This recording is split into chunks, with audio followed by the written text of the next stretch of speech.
तुमचा एखादा फ्लॅट बंद पडलाय आणि तरीही सोसायटीचं मेंटेनन्स बिल येतंय.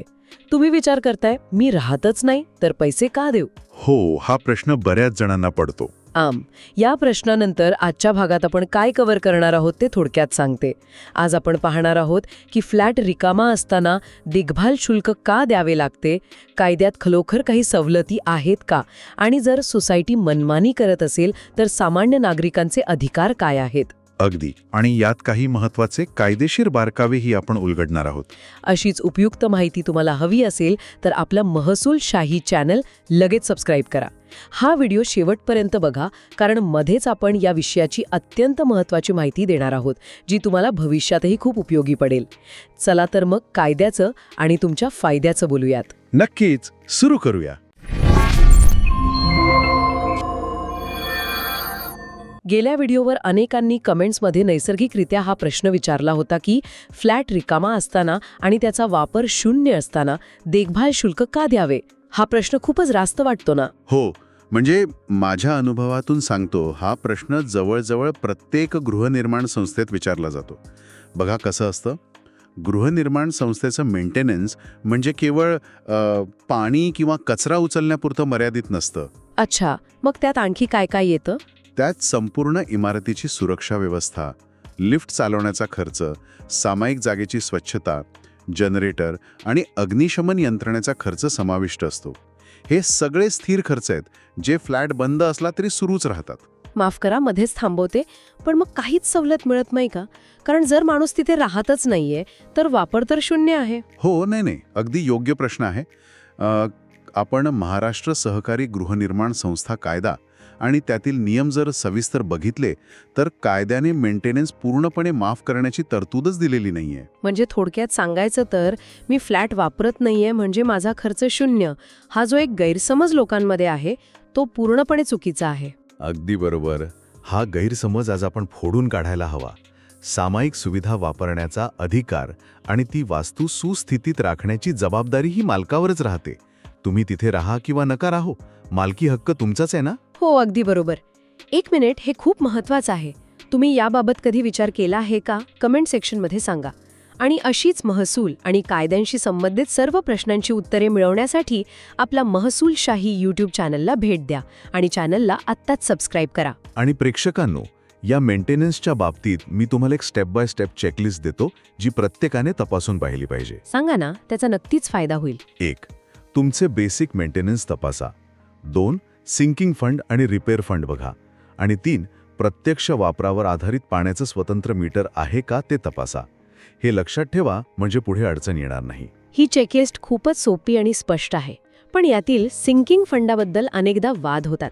म्हणजे इमारतीच्या दुरुस्तीचा फंड, तो भरणं खरंच सक्तीचं आहे का? हो, इथे मी एक क्विक फॅक्ट सांगतो. सिंकिंग फंड आणि सर्व्हिस चार्जेस भरणं कायद्याने 100% बंधनकारक आहे. सिंकिंग फंड हा इमारतीच्या बांधकामाच्या मूळ किमतीच्या किमान 0.25% इतका दरवर्षी गोळा करणं कायद्याने सक्तीचं केलंय. म्हणजे उद्या 15 वर्षांनी इमारतीला रंग काढायचा असेल तर अचानक कोणावर बोजा पडू नये म्हणून ही तरतूद आहे, बरोबर? अगदी बरोबर. आणि घर बंद असलं तरी ऊन, पाऊस, वाऱ्यामुळे इमारतीचं वय तर वाढतच असतं, तिची झीज होतेच. त्यामुळे हा फंड भरणं टाळता येत नाही. पण पाण्याचं बिलाचं काय? तिथे तर पाण्याचा एक थेंबही वापरला जात नाहीये. तिथे एक तांत्रिक मुद्दा आहे. जर संपूर्ण इमारतीसाठी एकच सामायिक पाण्याचं मीटर असेल तर तुम्हाला पाण्याचे पैसे भरावेच लागतात. पण जर सोसायटीने प्रत्येक फ्लॅटसाठी स्वतंत्र पाण्याचे मीटर बसवले असतील आणि तुमचं रीडिंग 0 असेल तर सोसायटी पाण्याचा प्रत्यक्ष वापर शुल्क आकारू शकत नाही. तिथे तुम्हाला सवलत मिळू शकते. अच्छा, म्हणजे स्वतंत्र मीटर असेल तरच सवलत मिळेल. पण आणखी एक प्रकार असतो नॉन ऑक्युपेन्सी चार्जेस, म्हणजेच अनिवासी आकार. यावरून तर सोसायट्यांमध्ये प्रचंड भांडणं होतात. हो, आणि इथे अनेक सोसायट्या मनमानी करतात. पण आणखी एक क्विक फॅक्ट सांगतो. महाराष्ट्र शासनाच्या 2001च्या परिपत्रकानुसार हा अनिवासी आकार सोसायटीच्या नियमित सर्व्हिस चार्जेसच्या 10% जास्त असू शकतच नाही. म्हणजे जर एखादी सोसायटी 50% अतिरिक्त आकार लावत असेल तो ते पूर्णपणे बेकायदेशीर आहे. 100% बेकायदेशीर आहे. आणि यासाठी तुम्ही उपनिबंधकांकडे दाद मागू शकता. पण इथे किस्सा पाहूया. ग्राहक मंचांमध्ये आणि न्यायालयात अशी अनेक प्रकरणं आली आहेत जिथे लोकांनी रागाच्या भरात किंवा सोसायटी बेकायदेशीर पैसे मागतीये म्हणून पूर्ण मेंटेनन्स भरणंच थांबून दिलं. म्हणजे मी पैसेच देणार नाही असं त्यांनी ठरवलं. हो, पण न्यायालयाच्या विविध निर्णयांचा दाखला द्यायचा तर मेंटेनन्स हा वापरावर आधारित नसून तो थेट मालकीशी संबंधित आहे. जर तुम्ही पूर्ण बिल थांबवलं तर तुम्ही कायद्याच्या नजरेत थकबाकीदार म्हणजेच डिफॉल्टर बनता. आणि डिफॉल्ट झाल्यावर काय नुकसान होतं? एकदा का तुम्ही डिफॉल्टर झालात की तुम्हाला सोसायटीच्या AGM मध्ये मतदान करण्याचा किंवा समितीची निवडणूक लढवण्याचा अधिकार राहत नाही. तुमची मूळ तक्रार कितीही योग्य असली तरी तुमची कायदेशीर बाजू कमकुवत होते. हो, अगदी बरोबर. एक मिनिट, हे खूप महत्वाचं आहे. जर सोसायटी मनमानीपणे मेंटेनन्स वाढवत असेल तर सामान्य सदस्यांनी नक्की करायचं काय? जर सोसायटी मनमानीपणे मेंटेनन्स वाढवत असेल तर वार्षिक सर्वसाधारण सभेच्या म्हणजेच AGMच्या मंजुरीशिवाय ते करता येत नाही हे आधी समजून घ्या. आणि बेकायदेशीरित्या देखभाल शुल्क भरणार नाही असं निर्णय घेणे कसं चुकीचं आहे हे मी आत्ताच सांगितलं. अशा वेळी तुम्ही पे अंडर प्रोटेस्ट या मार्गाचा अवलंब केला पाहिजे. पे अंडर प्रोटेस्ट म्हणजे काय? म्हणजे सोसायटीला एक लेखी पत्र द्यायचं की आम्ही हे वाढीव शुल्क मान्य करत नाही आहोत, पण केवळ कायदेशीर पूर्ततेसाठी आणि थकबाकीदार न ठरण्यासाठी आम्ही सध्या हे बिल भरत आहोत. आणि मग त्या पत्राच्या आधारावर निबंधकांकडे दाद मागायची. हां, तर खूपच सुरक्षित आणि कायदेशीर मार्ग आहे. तुमच्या गावात किंवा सोसायटीत अशी समस्या आहे का? समस्या कमेंटमध्ये लिहा. आणि हा व्हिडिओ लाईक करायला आणि शेअर करायला विसरू नका. नक्कीच. आणि या थकबाकीच्या संदर्भात एक अत्यंत मोठा आणि ऐतिहासिक बदल 2019 मध्ये झाला आहे, तोही सांगणं गरजेचं आहे. कोणता बदल? महाराष्ट्र सहकारी संस्था कायद्यात प्रकरण 13B नव्याने समाविष्ट केले गेले आणि त्यात कलम 154B29 आणले गेले. या एका कलमाने सोसायट्यांच्या थकबाकी वसुलीचे नियम पूर्णपणे बदलून टाकले आहेत. अच्छा, म्हणजे वसुली प्रक्रिया आता अधिक कडक झाली आहे का? खूपच जलद आणि कडक झाली आहे. आता सोसायटीला दिवाणी न्यायालयात वर्षानुवर्ष चक्रा मारण्याची गरज नाही. जर एखाद्या मालकाने मेंटेनन्स भरला नाही तर सोसायटी थेट उपनिबंधकांकडे वसुलीचा अर्ज दाखल करू शकते. आणि उपनिबंधक थेट कारवाई करू शकतात. हो, ते दोन्ही बाजू ऐकून घेतात आणि रिकव्हरी सर्टिफिकेट जारी करतात. या सर्टिफिकेटच्या आधारे नियुक्त केलेला वसुली अधिकारी त्या बंद फ्लॅटवर टाच आणू शकतो. एवढंच नाही तर त्या मालकाचे बँक खाते गोठवण्याचा अधिकारही त्याला असतो. बापरे, म्हणजे बँक खातं थेट फ्रीज होऊ शकतं. अगदी.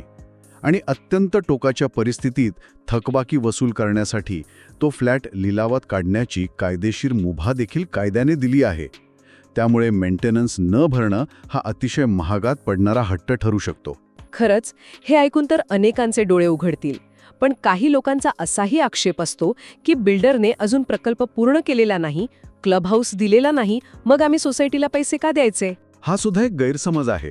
बघा, जर बिल्डरने सुविधा दिल्या नसतील तर तो रेरा कायद्यांतर्गत बिल्डरविरुद्धचा दावा ठरतो.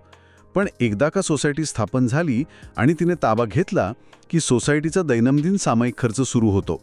पाणी, वीज, सुरक्षा यांचा खर्च तर करावाच लागतो ना. त्यामुळे क्लब हाऊस नाही म्हणून मी बेसिक मेंटेनन्स भरणार नाही हे कारण कायद्यात टिकत नाही. म्हणजे सोसायटीचा सामायिक खर्च आणि बिल्डर विरुद्धची तक्रार या दोन पूर्णपणे वेगळ्या गोष्टी आहेत. अगदी बरोबर. त्या एकत्र मिसळून चालणार नाहीत. आजच्या या चर्चेतून आपण खूप सारे गैरसमज दूर केले आहेत. तर आजच्या या सखोल चर्चेचा थोडक्यात रिकॅप करायचा झाला तर आपण पाहिलं की फ्लॅट बंद असला तरी बेसिक मेंटेनन्स, सिंकिंग फंड आणि रिपेअर फंड भरणं 100% सक्तीचं आहे. पाण्याचे स्वतंत्र मीटर असेल तरच पाण्याच्या बिलात सवलत मिळते. नॉन ऑक्युपन्सी चार्जेस हे 10%पेक्षा जास्त असू शकत नाहीत. आणि सर्वात महत्त्वाचं म्हणजे सोसायटी AGMच्या मंजुरीशिवाय मनमानीपणे बिल वाढवू शकत नाही. पण त्याचवेळी आपण स्वतःहून बिल थकून चालणार नाही. जाता जाता मला एकच सांगावंसं वाटतं, घर घेणं हे प्रत्येकाचं एक सुंदर स्वप्न असतं. पण त्या घराची, सामायिक परिसराची आणि इमारतीची काळजी घेणं ही आपली सर्वांची कायदेशीर तसेच नैतिक जबाबदारी आहे. कारण शेवटी ती वास्तू आपल्या सर्वांची असते. आपण सगळे तिथे एका कुटुंबासारखे राहतो. खूपच छान आणि प्रेरणादायी विचार मांडला तुम्ही.